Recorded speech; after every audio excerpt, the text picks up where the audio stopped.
Angel Reese's career was supposed to be the fairy tale, the Bayou Barbie who would take college dominance and turn it into WNBA superstardom, but now, that dream is crashing down fast. The sponsorships that once flooded her inbox have dried up. The brands that couldn't stop calling have stopped picking up the phone. Her so-called day-to-day injury excuse, wearing thin. The Chicago Sky's season, falling apart, and while Angel Reese fades into the background, her rivals are taking over the spotlight she once owned. Sophie Cunningham's merch is selling out in hours.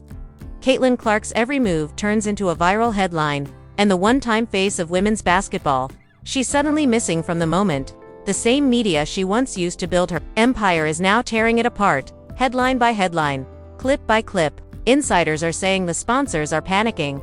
The Sky locker room is frustrated, and the Bayou Barbie brand is on life support. Because in the WNBA image only lasts as long as performance, and right now, Angel Reese isn't performing, her rivals are cashing in, she's sitting out. And if this freefall continues, her empire might not survive the crash. Angel Reese once had the kind of momentum that felt unstoppable. From her LSU days, she built a brand so powerful that she wasn't just a basketball player, she was a cultural phenomenon. The Bayou Barbie nickname became bigger than her jersey number. Her confidence, her unapologetic attitude, and her charisma made her one of the most marketable names in women's sports. And when she led LSU to a national championship, every camera, every sponsor, and every major brand wanted a piece of Angel Reese. Reebok, Meal Organics, and even luxury fashion labels, everyone lined up to connect their image to hers. She wasn't just an athlete, she was a movement. The girl who danced, talked trash, and backed it up on the court. She was the spark. The WNBA had been waiting for bold, outspoken, and already a viral magnet before she even played a single professional game. When she joined the Chicago Sky, the league saw its next superstar in the making. Billboards went up, sponsorships multiplied, and social media buzzed with her every post. The Sky front office hyped her as the player who would bring fans to arenas and revive their franchise, and at first, it worked. Angel came in with fire, stacking double-doubles, leading the league in rebounds, and bringing an edge that made every matchup feel personal. But as fast as the rise came, the cracks began to show. The same intensity that fueled her fame started to divide fans and critics. Her on-court aggression became the subject of highlight reels and arguments on sports talk shows. When she got into a heated moment with Caitlin Clark, the WNBA's new Golden Girl, the rivalry was instant. It was everything the league wanted for attention, but it also painted Angel Reese as the villain in the story. At first, she leaned into it. "Every league needs a villain," she said confidently after a game. The crowd loved it. The brands loved it. Even the WNBA loved the drama. But the problem with being the villain is that once the wins stop, the story flips fast. That moment came when the Chicago Sky started losing steam. Injuries, team chemistry issues, and locker room frustration turned what was supposed to be a playoff run into a slow, painful collapse. And in the middle of it all, Angel Reese's energy began to fade. Her day-to-day injury became the mystery of the season. Reporters kept asking questions, but the team stayed vague. There was no clear diagnosis, no timeline, and no explanation for why their star wasn't traveling with them. Fans started to notice and question everything. Why was she still posting brand collaborations on Instagram if she was supposedly rehabbing? Why were there photos from fashion shoots and not from the gym? And why did her tone in interviews shift from fierce confidence to cautious defensiveness? The once unstoppable Bayou Barbie had gone quiet. Meanwhile, her rivals filled the void. Caitlin Clark was drawing record-breaking attendance numbers and generating more TV ratings than the Sky could dream of. Sophie Cunningham was embracing the blue-collar hustler image, the opposite of Reese's glamour, and it worked. Her merch sold out, her fan events packed crowds, and sponsors started calling her. By mid-season, the numbers didn't lie. Angel's social engagement was down. Her jersey sales slipped, and the brands that once flaunted her face on every campaign were quietly pivoting to new ambassadors. The shift was clear. Angel Reese's story had gone from next big thing to what went wrong. In record time, for a player who built her empire on image, the sudden silence was deafening. Because in the WNBA, reputation isn't just earned by highlights, it's protected by showing up, game after game, no matter the noise. And for Angel Reese, the noise was only getting louder. The breaking point came when whispers started turning into headlines, and suddenly, Angel Reese's absence from key games wasn't being seen as rest anymore. It was being questioned as avoidance. Insiders began leaking that her relationship with the Chicago Sky's front office had soured, and teammates were getting frustrated with the constant spotlight on her off-court drama instead of their on-court results. Behind closed doors, sources claimed tension had been brewing for weeks. Players were tired of what they called the circus. Every time Angel's name trended, it wasn't about a dominant performance or a clutch rebound, it was about something else.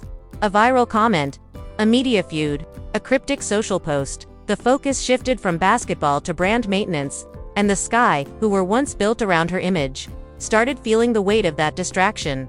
But the real twist came when several sponsors, quietly but unmistakably, began backing away. Reebok, her most prominent endorsement, reportedly paused its marketing campaigns featuring her. A major beauty brand that once made her their summer face pulled their digital ads without warning. Even fashion collaborations that had been in the works since her LSU days suddenly went dark. To the public, there was no official explanation, but insiders claimed the companies were re-evaluating her image alignment. Translation: her once marketable confidence was now being seen as too polarizing. What once made her magnetic was now making executives nervous. Angel, meanwhile, tried to control the narrative. She went live on Instagram, saying she felt targeted by the media, that people were twisting her words, and that they loved to see a black woman fall. The live racked up thousands of viewers, but instead of sympathy, it fueled more controversy. Comment sections filled with arguments. Some fans defended her, saying she was speaking her truth. Others accused her of deflecting blame. Sports media didn't hold back either. Pundits debated her every quote on national shows. Angel Reese is playing the victim, one analyst said. You can't call out the media for what you created yourself. Another countered. She's under more pressure than anyone in the league. It's not fair to act like she's not being targeted. But the truth behind the scenes was uglier. Sources close to the Sky claimed that Angel's growing frustration wasn't just with reporters, it was with her own teammates. There were heated arguments during practice. One insider even said she walked out of a film session after being criticized for her defensive effort. She's not used to being held accountable like this, one player allegedly told a reporter off the record. Then came the twist that changed everything. During a nationally televised post-game press conference, one she didn't even play in, the Sky's head coach was asked about her absence. He paused, sighed, and said, "We're focused on the players who are available." That one line exploded across social media. Fans saw it as confirmation that something deeper was going on. Within hours, #FreefallReese trended on X. Fans speculated about suspension rumors, trade talks, or even contract termination. Meanwhile, rival players, especially Caitlin Clark and Sophie Cunningham, kept dominating on the court and cashing in off of it. Clark's team secured a new league-high sponsorship deal. Cunningham's podcast gained sponsors Reese once worked with. The optics couldn't have been worse. For Angel Reese, it was clear.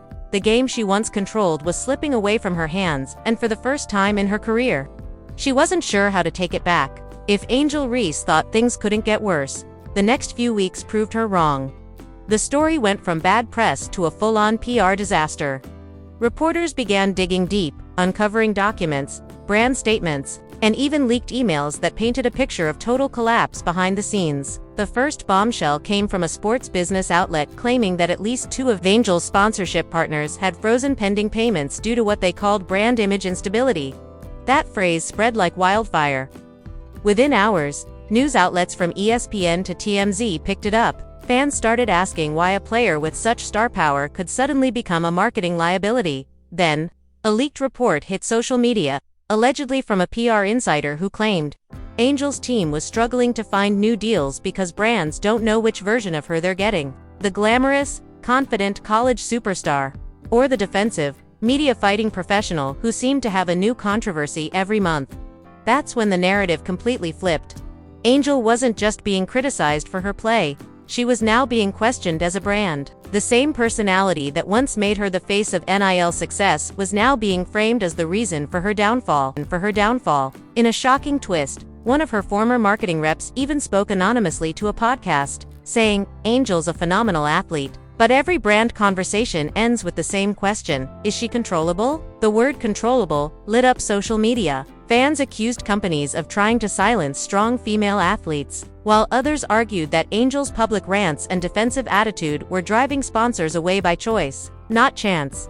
The chaos bled into her team dynamic. Insiders reported that practices had become tense, and the Chicago Sky front office was frustrated with how much attention was focused on off-court narratives instead of rebuilding the roster. One source claimed the team's PR department was exhausted from constantly putting out fires. Another said that Angels camp had started withholding certain interview requests without team approval, a direct violation of standard media policy. And then came the most damaging leak of all. A video surfaced online, recorded during a team practice where Angel could be seen arguing with an assistant coach. The footage, though short and blurry, appeared to show her shouting, "Y'all always trying to make me the problem," before storming off the court. The clip spread like wildfire. Within hours, it had millions of views, and the caption read, "Angel Reese meltdown caught on camera." The Chicago Sky released a statement calling the video taken out of context, but by then, the damage was done. Every sports show ran it on loop. Commentators speculated about team chemistry, leadership issues, and whether the franchise had lost control of its star.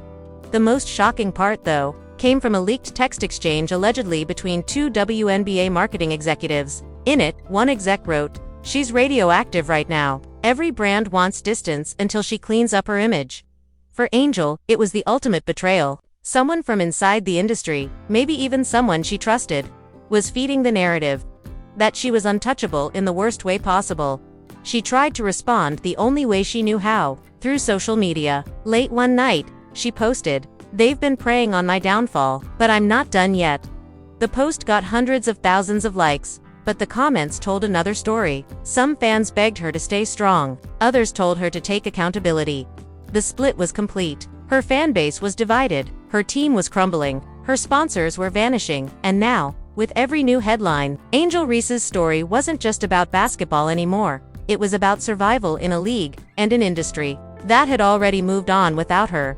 The reaction across the sports world was instant and brutal. What began as whispers about Angel Reese's image had turned into a public spectacle, dissected by every major talk show, podcast, and social media thread. Everyone had an opinion, and very few were kind. Sports media framed it as the great fall of the Bayou, Barbie. Analysts who once praised her passion now called it immaturity. One ESPN commentator said bluntly, "Angel Reese built her fame on confidence, but somewhere along the line, that confidence turned into chaos." Clips of her old interviews, the ones where she boasted about proving the haters wrong, resurfaced on TikTok and X, now rebranded with captions like she jinxed herself. But the backlash wasn't just media-driven, it was financial, too. Marketing insiders began posting vague but telling messages about brand accountability. One even wrote, "Athletes are investments, not risks." Within days, a report confirmed that a beauty brand had officially ended its partnership with her. The same company that once called her a new face of empowerment now scrubbed her photos from their website overnight.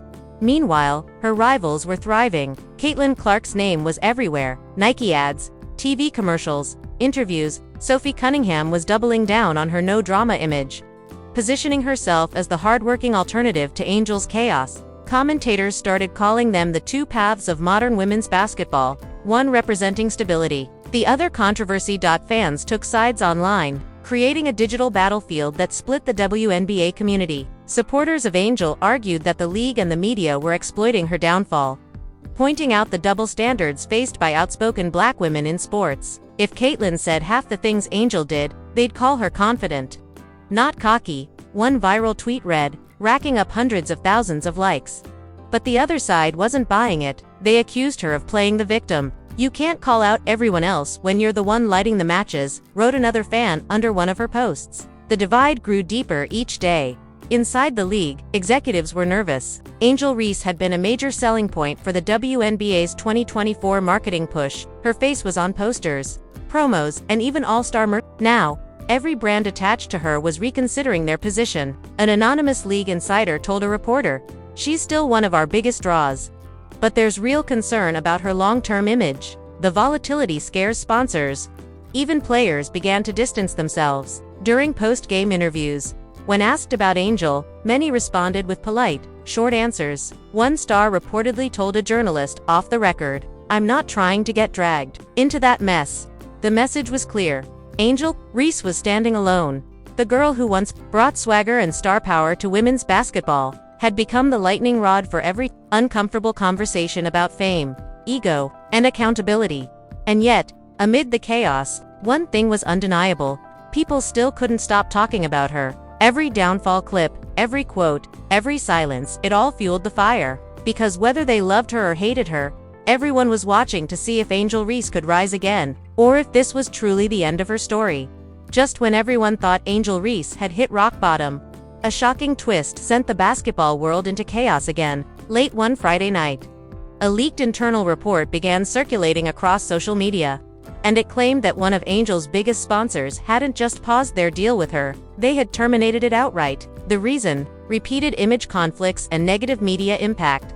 But that wasn't the part that stunned fans. What came next? The same brand that once featured Angel in a glittering national campaign was reportedly negotiating a new deal with none other than Caitlin Clark, her biggest rival. Within hours, photos of Caitlin filming a commercial at a Los Angeles studio began surfacing online. Fans instantly connected the dots. And hashtags like #CaitlinWinsAgain and #Bayou Barbie fallout started trending worldwide. Insiders close to the situation claimed Angel Reese was furious over the betrayal. A source allegedly inside the Sky organization told reporters, Angel felt blindsided. She thought her sponsors would ride through the storm with her. Instead, they jumped ship. Rumors spread that she had unfollowed several brand executives and even scrubbed past partnership posts from her social media pages. Then, to make matters worse, an unexpected name re-entered the picture: her former teammate. According to another leak, Courtney Vandersloot, the same player Angel had publicly criticized months earlier, was now being considered as the face of a new league campaign. The message from the WNBA was loud and clear: the spotlight was moving on without her. Yet, despite the growing silence from sponsors and teammates, Angel Reese didn't back down. Days later, she posted a cryptic message on X: "Y'all can flip the story however you want. I know what's real." The post exploded instantly. Some fans saw it as a defiant stand, proof that she wasn't done yet. Others saw it as another misstep, more evidence that she couldn't handle the backlash. Either way, the internet lit up again. And the same narrative that was supposed to fade away reignited overnight. Behind the scenes, whispers of a major sit-down interview began spreading, a tell-all moment that could either redeem Angel or destroy her reputation for good. Some claimed she was preparing to clear the air and expose what really happened behind those sponsorship deals. Others said the league was begging her to stay quiet. And as the storm built again, one question dominated every timeline, podcast, and comment section: is this the end of Angel Reese's career, or the start of her comeback story? Because if there's one thing the world has learned about Angel Reese, it's that she never stays silent for long. The cameras are waiting, the headlines are ready, and all it will take is one explosive interview to flip the entire narrative again, for better or for worse. The only question is, will anyone still be listening when she finally speaks? So here we are, Angel Reese standing at a crossroads that could define her entire legacy. The endorsements are gone, the rivals are cashing in, and the fans are split right down the middle. Is this truly the end of the Bayou Barbie era, or is she about to shock the world with the ultimate comeback? Because make no mistake, one move, one statement, one game could change everything. Angel has been doubted before, dragged before, but she's always had a way of turning the hate into heat. The only question now is, does she still have that fire left? If you've followed her story from LSU to Chicago, this is the moment to stay locked in. Hit subscribe, turn on notifications, and drop your thoughts below. Is Angel Reese finished, or about to rise higher than ever? This isn't over. It's just getting started. This isn't over. It's just getting started.